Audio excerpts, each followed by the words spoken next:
know those dope holiday parties where someone brings those awesome assorted cakes where it's like one cake but really 4 different flavors? First of all, shout out to that person because your girl can never make up her mind and she loves variety.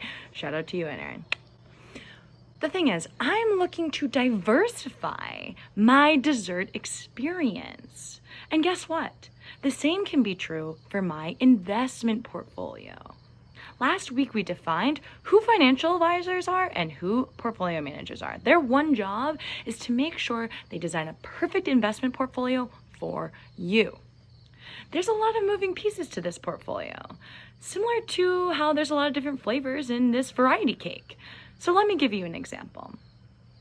Let's take the first part of the cake, vanilla. Vanilla, it's classic. Everybody loves it. Everybody knows it. When you bring it to the party, it's usually pretty low risk. The same can be true for cash in a portfolio. Cash, everybody knows it. Certainly everybody loves it. And it is the fundamental low risk quality of an investment portfolio. When shit goes awry and people are looking for safety, they typically overweight in cash.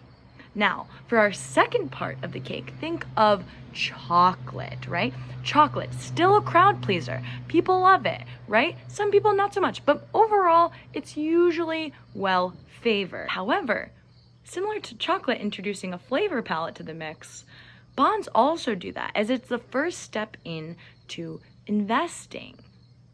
When you invest in bonds, it's usually on the safer side because you're investing as a loan as you anticipate to get that loan back plus the interest. So those two options are on the safer side, both vanilla and chocolate. They go hand in hand, pair in pair. Now we enter more eclectic flavors like carrot cake, my personal favorite. Now carrot cake is kind of hit or miss, right? I personally love it, but other people are like cream cheese frosting. No thank you. Just like carrot cake is not guaranteed of being a crowd pleaser, certain companies you invest in for stock wise could also not be very favorable. And then finally, we have our fourth piece of the cake, which is a variety, an assortment of different kinds of investments. So we see this rainbow cake, right? We have the first layer being yellow. Yellow can represent things like commodities such as livestock or corn. There's also other investments like, for example, private equity, hedge funds. You can also even invest in artwork, which is a tangible asset that you bring to the table. Now, how do you decide what is in that investment portfolio?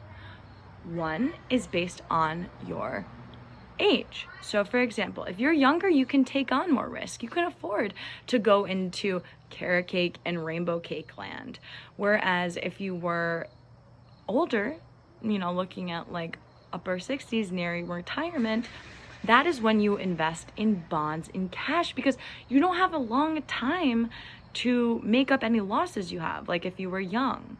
So therefore, you want to keep it on the safer side. Your risk tolerance can vary based on who you are. You could be very conservative and want to keep all of your money in cash. You could be very risky and want to keep all of your money outside of cash. It all depends on what you want.